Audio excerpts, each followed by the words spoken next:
안녕하세요. 오늘의 사연입니다. 구독과 좋아요 한 번씩 부탁드릴게요. 바로 사연 시작하겠습니다. 저는 20대 중반에 남편과 결혼했어요. 남편과는 친구가 해준 소개팅으로 만났어요. 첫 소개팅이라 긴장했지만 남편이 쉴 새 없이 말을 계속해줘서 어색하지 않게 시간을 보낼 수 있었어요. 첫 만남으로 끝날 줄 알았는데 돌아가는 길에 남편이 연락처를 물어봐서 나중에 다시 만나게 됐고 남편과 유머 코드가 잘 맞아서 너무 즐거웠어요. 그 후로도 몇 차례 데이트하면서 우리는 사귀게 되었어요. 둘 다 아직 20대 중반이었기 때문에 저는 아직 결혼 생각이 없었지만 남편은 빨리 결혼하고 싶다는 말을 자주 했어요. 그리고 실제로 사귄 지 반년 정도 지났을 때 청혼을 받았어요. 저는 사귄 지 반년 만에 결혼하기에는 조금 이르다고 생각했지만 남편과 함께 있는 시간이 즐거웠고 함께 있을 때 너무 다정다감해서 이 사람이라면 즐거운 결혼 생활을 할 수 있을 것 같아서 승낙했어요. 주변에서 걱정을 많이 했는데 그런 것들을 무시하고 결혼을 하게 됐어요. 그리고 이때의 판단을 결혼하자마자 후회하게 되었어요. 여보, 나 이제 나가는데 밥 따먹고 나면 밥그릇은 싱크대에 넣어놔줘. 그렇게 남편에게 말한 날, 집에 돌아오니 식기가 식탁 위에 그대로 놓여 있었어요. 저녁 식사 때도 오늘 생선이야? 고기가 먹고 싶었는데. 일하느라 피곤한데 체력 보충을 시켜줄 생각은 안 하는 거야? 애처럼 반찬 투정을 하고 또 집안일은 제가 하는 게 당연하다고 생각하는지. 셔츠 왜 다림질 안 해놔? 출근할 때 매일 빳빳하게 다림질된 셔츠를 꺼내 입는 게 로망이었는데. 라며 매일 저에게 이런저런 요구를 했어요. 지금 생각해보면 맞벌이니까 좀 더 항의를 해야 했는데 저도 아직 어려서 여자가 다 하는 건 줄 착각하고 있었어요. 그리고 결혼하고 비교적 빨리 아이를 낳았어요. 그게 바로 제 아들 수환이에요. 임신 동안은 힘들었어요. 입덧이 심할 때도 남편은 평소처럼 저에게 집안일을 시켰기 때문이에요. 저기, 나 입덧 때문에 너무 힘들어. 아무것도 안 먹고 기름 냄새 맡는 것만으로도 속이 울렁거려. 입덧이 좀 가라앉을 때까지만이라도 여보가 요리 좀 해주면 안 돼? 내가 요리를 해야 한다면 결혼한 의미가 전혀 없잖아. 먹고 토하는 건 어쩔 수 없을지 몰라도 요리하는 게 힘들다는 건 솔직히 핑계잖아. 정 힘들면 마스크라도 쓰고 요리해줘. 너는 죽 끓여 먹으면 되는 거잖아. 전혀 제 말을 들어주지 않았어요. 저는 화나는 걸 참으면서 꾸역꾸역 매일 집안일을 했어요. 그런 괴로움도 우리 수환이가 태어난 순간에 눈 녹듯 모두 사라졌어요. 귀엽고 사랑스럽고 이 아이를 위해서라면 무엇이든 할 수 있을 것 같았거든요. 하지만 그런 행복한 시간도 잠시였어요. 아무리 귀여운 내 아들지만 첫 육아라 모든 게 다 힘들었어요. 우선 잠을 푹 못 자고 아이의 수면 패턴에 맞춰서 계속 쪽잠을 자야 하는 게 너무 힘들었어요. 게다가 왜 우는지 모를 때도 너무 많았어요.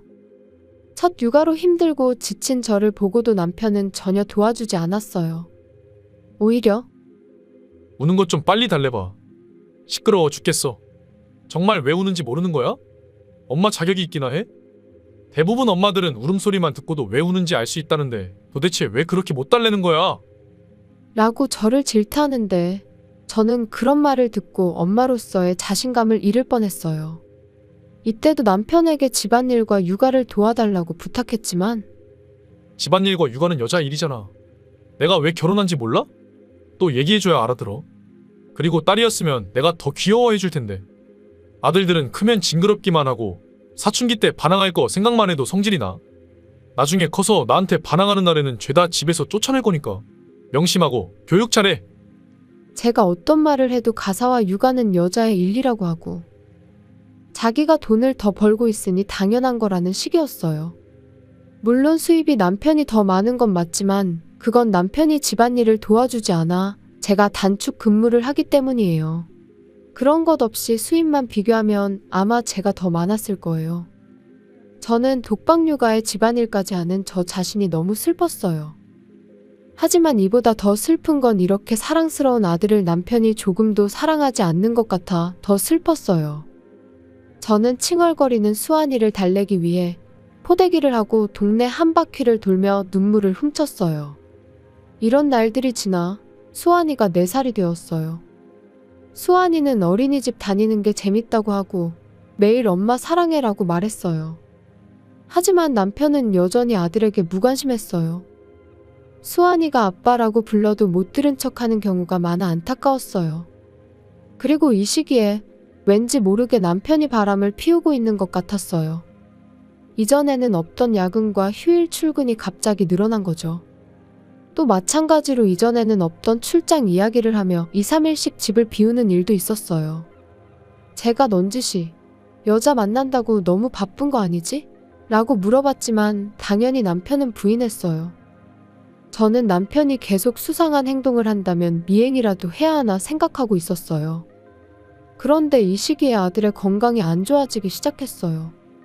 자주 열이 나고 감기 같은 게 걸리면 도통 잘 낫지가 않았어요. 그래서 남편의 외도 의혹에 대해 생각하거나 움직일 시간도 없었지요. 당연하겠지만 남편은 아들의 간호에는 관심도 없었고요. 오히려 아들이 감기 기운이 있으면 감기 옮으면 곤란하니까 나는 친구 집에서 잘게. 라고 말하고 나가버리는 거예요. 어차피 친구 집에 안 가는 거 다 알아. 속으로는 이렇게 생각했지만 아까도 말했듯이 그런 것들에 매달릴 수 있는 상황이 아니었어요. 이후에도 아들의 건강 상태는 계속 안 좋아졌어요. 이때 아들이 5살 되었을 때인데 병원에서도 조금 이상하다고 해서 정밀 검사를 하게 되었어요.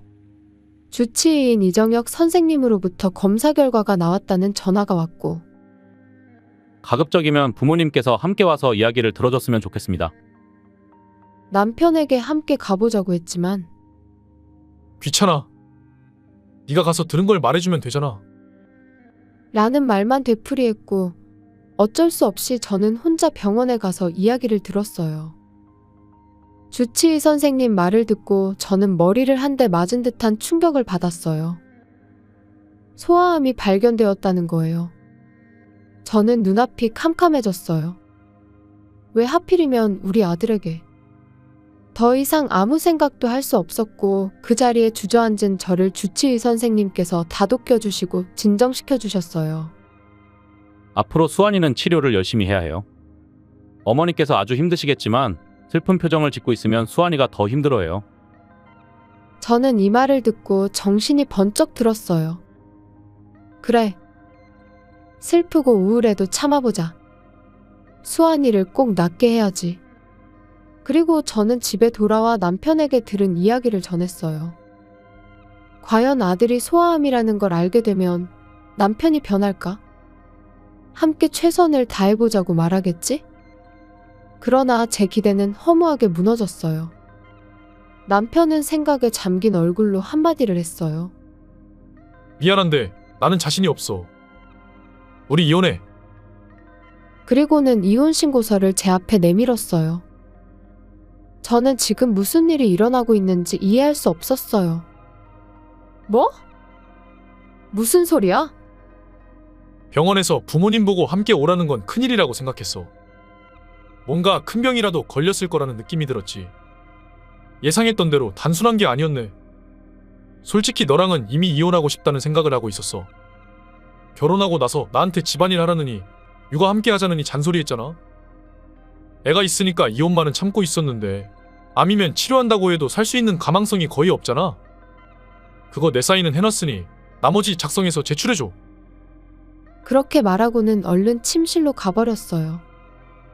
저는 그 이혼 신고서를 앞에 두고 몇 시간 동안 그 자리에서 움직일 수 없었어요.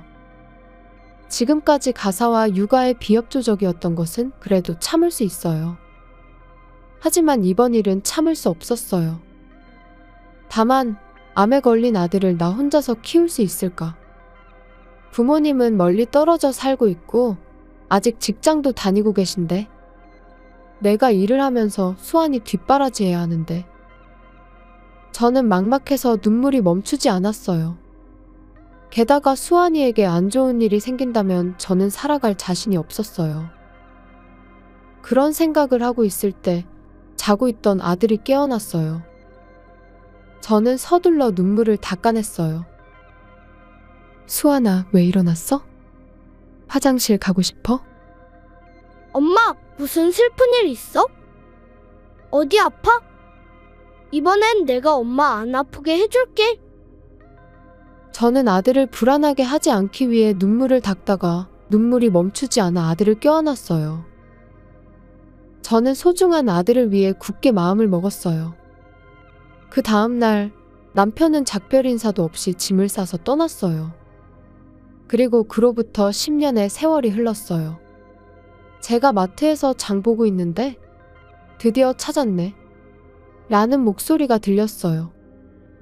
돌아보니 거기에는 10년 전보다 더 늙어 보이는 건 당연하겠지만 어딘지 모르게 지쳐 보이고 옷차림도 초라해 보이는 전 남편이 있었어요.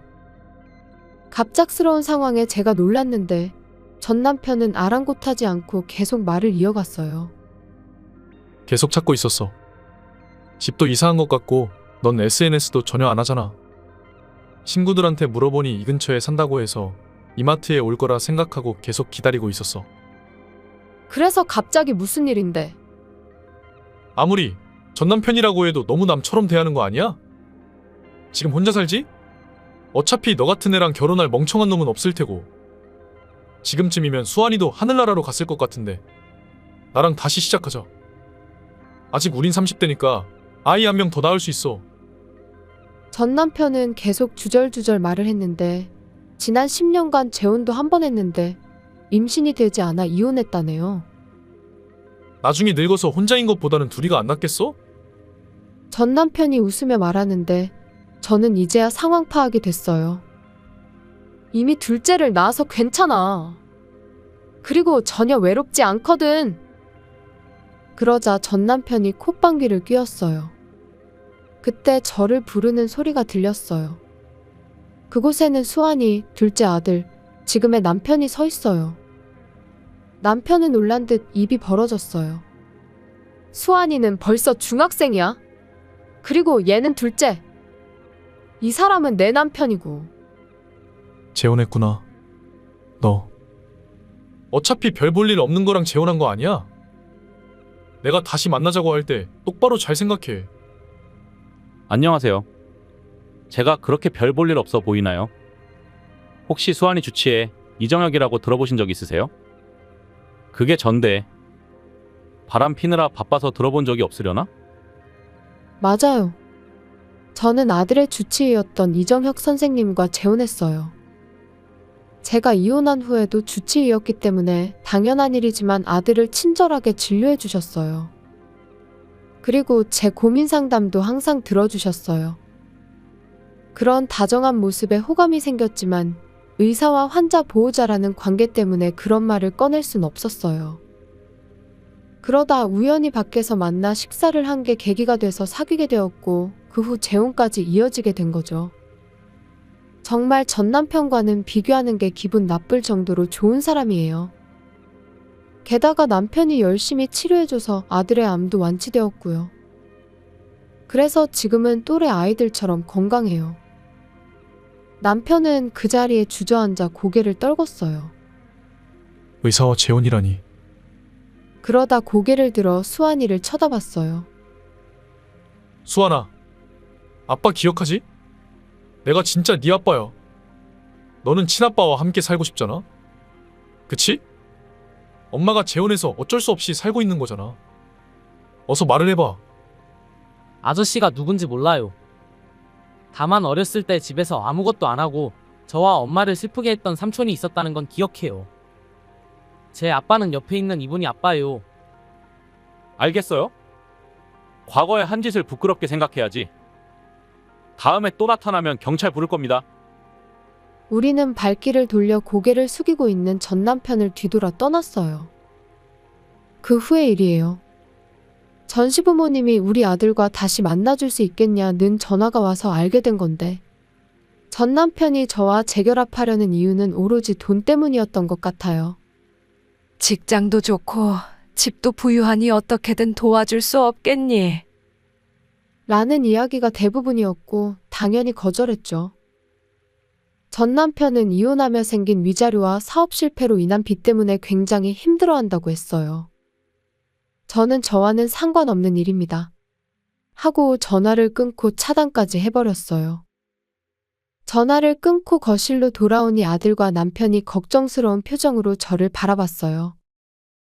저는 잘못 걸린 전화라고 둘러대고 다시 평온을 되찾았어요. 지금의 저는 이렇게까지 행복해도 되는 건가 싶을 정도로 하루하루가 너무 행복해요.